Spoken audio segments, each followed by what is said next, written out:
வணக்கம். நீங்கள் இணைந்திருப்பது உதயன் டிஜிட்டல் வலையொலியின் பிரதான செய்திகளுடன். செய்தி தொகுப்பு உதயன் டிஜிட்டல் செய்தி பிரிவு. செய்திகளுடன் இணைந்திருக்கும் நான் லிஷா தரணீஸ்வரன்.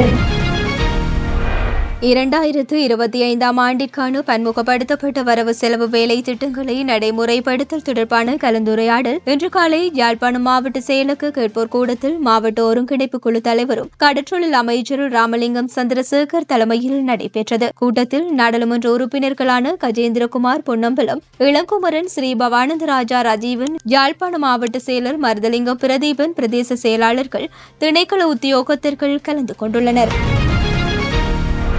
தையிட்டியில் சட்டவிரோதமாக கட்டப்பட்ட விகாரையை இடிக்க மக்கள் ஒன்று சேர வேண்டும் என்று சமூக ஊடகங்களில் கஜேந்திரகுமார் பொன்னம்பலத்தின் பெயரை குறிப்பிட்டு பரப்பப்பட்ட துண்டு பிரசுரம் தொடர்பாக இன்று நீதிமன்றத்தில் முன்னிலையான நாடாளுமன்ற உறுப்பினர் கஜேந்திரகுமார் பொன்னம்பலத்துக்கு பிணை வழங்கப்பட்டது. ஜாழ்ப்பாணம் தையிட்டி திச விகாரையை இடித்து அகற்ற சமூக வலைதளங்களில் துண்டு பிரசுரத்தை பரப்பினார் என்ற குற்றச்சாட்டில் நாடாளுமன்ற உறுப்பினர் கஜேந்திரகுமார் பொன்னம்பலத்துக்கு மல்லாகம் நீதிவான் நீதிமன்றத்தினால் அழைப்பு கட்டளை விடுக்கப்பட்டிருந்த நிலையில் இன்றைய தினம் மல்லாகம் நீதிவான் நீதிமன்றத்தில் முன்னிலையான நாடாளுமன்ற உறுப்பினரை 1 லட்சம் ரூபாய் சொந்த பிணையில் விடுவித்த நீதிவான் வழக்கை எதிர்வரும் ஜூன் மாதம் 26ஆம் திகதிக்கு ஒத்திவைத்தார். நாடாளுமன்ற உறுப்பினர் கஜேந்திரகுமார் பொன்னம்பலம் சார்பில் சட்டத்தரணி மகிந்தன் நீதிமன்றத்தில் முன்னிலையானதுடன் தையிட்டியில் சட்டவிரோதமாக கட்டப்பட்ட விகாரையை இடிக்க மக்கள் ஒன்று சேர வேண்டும் என்றும் சமூக ஊடகங்களில் கஜேந்திரகுமார் பொன்னம்பலத்தின் பெயரை குறிப்பிட்டு பரப்பப்பட்ட துண்டு பிரசுரம் தொடர்பாக பலாலி போலீசார் கஜேந்திரகுமார் பொன்னம்பலம் மீது குற்றம் சாட்டி வழக்கு பதிவு செய்திருந்தமையும் குறிப்பிடத்தக்கது. இதேவேளை குறித்த துண்டு பிரசுரம் சமூக வலைதளங்களில் பரப்பப்பட்ட நிலையில் அது போலியானது என தெரிவித்து ஊடக சந்திப்பில் கஜேந்திரகுமார் பொன்னம்பலம் தெளிவுபடுத்தியதுடன் தனது சமூக வலைதளத்திலும் போலி செய்தி என குறிப்பிட்டு பகிர்ந்திருந்தார்.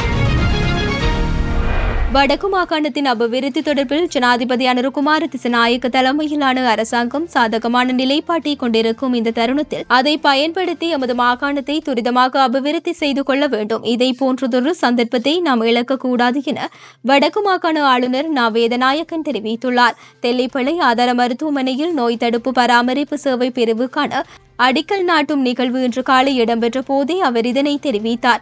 ஆஸ்திரேலியாவை தளமாக கொண்டு பாலம் நிறுவனத்தின் நிதி உதவியில் வன்னி ஹோப் நிறுவனம் ஊடாக இந்த 3 மாடி கட்டடம் அமைக்கப்பட உள்ளது. இந்த நிகழ்வில் பிரதம விருந்தினராக கலந்து கொண்டு அடிக்கல் நடுகை செய்த பின்னர் ஆளுநர் தனது உரையில் சுயநலம் அளித்த இந்த காலத்தில் மற்றவர்களுக்கு உதவி செய்பவர்கள் அருகிச் செல்கின்றனர். அவ்வாறானதொரு நிலைமையில் இவ்வாறானதொரு உதவியை செய்வதற்கு முன் வந்தவர்கள் பாராட்டப்பட வேண்டியவர்களே. புலம்பெயர்ந்து சென்றாலும் நமது மண்ணுக்கும் மக்களுக்கும் சேவை செய்ய விரும்பும் அவர்களது எண்ணம் மிக பெரியது. இதேபோல் தெல்லிப்பளை புற்றுநோய் மருத்துவமனைக்கான தேவைகள் இன்னமும் நிறைய இருக்கின்றன. அவையும் விரைவில் பூர்த்தி செய்யப்பட வேண்டும் என்றார்.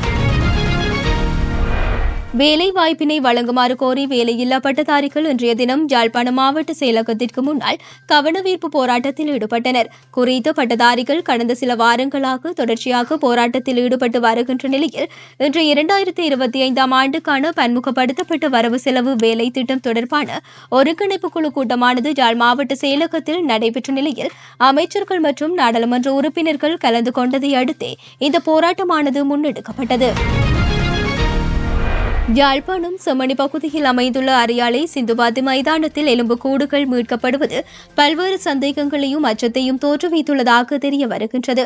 குறித்த மயானத்தில் நல்லூர் பிரதேச சபையினால் மின்தகன எரியூட்டி அமைப்பதற்கான பூர்வாங்க வேலைகள் முன்னெடுக்கப்பட்டுள்ளன. இதற்கமைய மயானத்திற்குள் கிடங்குகள் வெட்டிய போது இந்த எலும்புக்கூடுகள் வெளியில் தெரிந்ததாக தெரிவிக்கப்படுகின்றது. சம்பவம் தொடர்பில் மேலும் தெரிய வருகையில் குறித்த சிந்துபாத்தி மயானத்திற்குள் எரியூட்டி அமைப்பதற்காக நல்லூர் பிரதேச சபையினால் ஒப்பந்தக்காரர்களுக்கு வழங்கப்பட்டுள்ளது. இவ்வாறு எரியூட்டி அமைப்பதற்காக ஒப்பந்தக்காரர்கள் ஒப்பந்தம் ஒன்று மேற்கொள்ளப்பட்டது. இதற்கமைய எரியூட்டி அமைப்பதற்காக கிடங்கு வெட்டிய போது மண்டையோடு உட்பட மனித எச்சங்கள் அவதானிக்கப்பட்டுள்ளன. இதனை அடுத்து ஒப்பந்தக்காரர்களினால் நல்லூர் பிரதேச சபைக்கு இந்த விடயம் தெரிவிக்கப்பட்டது.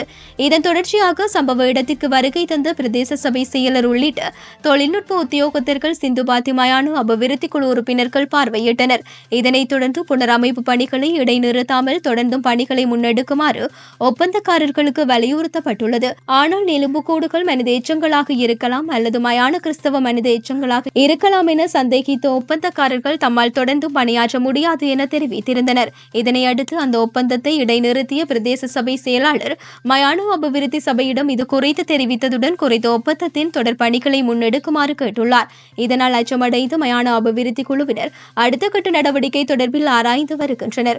மேலும் அப்பகுதியில் 3 குழிகள் வெட்டப்பட்ட நிலையில் 2 குழிகளில் எலும்புக்கூட்டு எச்சங்கள் கண்டுபிடிக்கப்பட்ட காரணத்தினாலேயே ஒப்பந்தக்காரர் இந்த பணிகளை நிறுத்தியுள்ளனர். இதேவேளை குறித்த பகுதியில் செம்மணி படுகொலையில் கொல்லப்பட்டவர்களுடையதா அல்லது புதைக்கப்பட்ட கிறிஸ்தவர்களுடையதாக இருக்கலாம் என்ற சந்தேகங்களும் வெளிப்படுத்தப்படுகின்றன. இதனாலேயே பலரின் மத்தியிலும் அச்சம் ஏற்பட்டுள்ளதுடன் இந்த எலும்புக்கூடுகள் எப்படி எங்கிருந்து வந்தது என்பது தொடர்பில் அச்சத்தில் பலரும் பல்வேறு சந்தேகங்களை எழுப்பி வருகின்றமை குறிப்பிடத்தக்கது.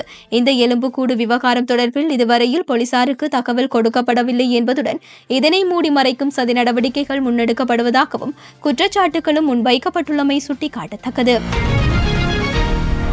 நாடாளுமன்ற உறுப்பினர் நாமல் ராஜபக்ச எவ்வாறு சட்டப்படிப்பு பட்டம் பெற்றார் என்பது குறித்த விசாரணைகளை நடாத்துமாறு குற்றப்புலனாய்வு திணைக்களத்திற்கு பணிப்புரை விடுக்கப்பட்டுள்ளதாக பதில் போலீஸ் மா அதிபர் பிரியந்த வீரசூரிய தெரிவித்துள்ளார். நாடாளுமன்ற உறுப்பினர் நாமல் ராஜபக்ச சட்டம் தொடர்பான தனது உயர்நிலை கல்வி தகமையை மோசடியான முறையில் பெற்றுக் கொண்டதாக கூறப்படும் பல முறைப்பாடுகளை தொடர்ந்து இந்த உத்தரவு பிறப்பிக்கப்பட்டுள்ளது. பரீட்சை தினத்தன்று நாமல் ராஜபக்ச மோசடி நடவடிக்கையில் ஈடுபட்டதாக அன்றைய தினம் அவருடன் பரீட்சைக்கு தோற்றிய இளைஞர் ஒருவர் முறைப்பாடு பதிவு செய்திருந்தமையும் குறிப்பிடத்தக்கது.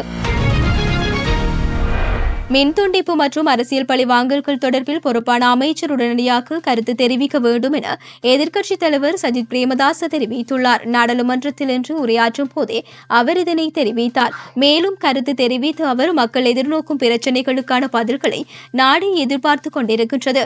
மின்துண்டிப்பு தொடர்ந்து நடக்குமா, அரசியல் பழிவாங்கல்கள் தொடர்ந்து முன்னெடுக்கப்படுமா போன்ற பிரச்சினைகளுக்கு பதில் வழங்கப்பட வேண்டும். இந்த மின்துண்டிப்பு குறித்து இந்த சபையில் அமைச்சர் விளக்கம் அளிக்க வேண்டும். பிரதான செயலாளர்கள், மாவட்ட செயலாளர்கள் அரசியல் பழிவாங்கல்களுக்கு ஆளாகி வருகின்றனர்.